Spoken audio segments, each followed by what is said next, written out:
வணக்கம், என்னோட சீமான் அண்ட் சீமாட்டிகளே. இது கதையின் காதலி பார்ட் 30 நிகழ்காலம். அந்த நாளை எண்ணி என்னால் கண்ணீர் மட்டுமே வடிக்க முடிந்தது.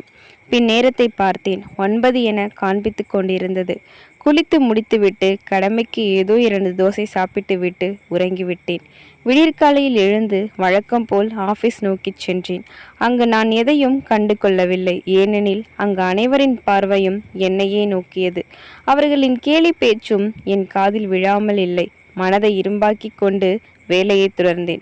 மறந்தும் கூட நான் அவன் கேபின் நோக்கி செல்லவில்லை. அவனும் என் நிலைமை உணர்ந்து என்னை அழைக்கவில்லை. நாட்கள் அதன் போக்கில் சென்றது. அங்கு வேலை செய்யும் சூப்பர்வைசர் வந்தான். என்னிடம், மேடம், பெரிய இடமா இருந்தால் தான் ஏற்றுக்குவீங்களோ, இல்லை என்ன மாதிரி வேலைக்காரங்களையும் ஒத்துப்பீங்களா எனச் சொன்னான். அவன் சொற்களில் புழுவாய் துடித்தேன். எழுந்து செல்ல முற்பட்ட என்னை கையை பிடித்து இழுத்தான். அப்பொழுது அங்கு தேவ் வந்தான்.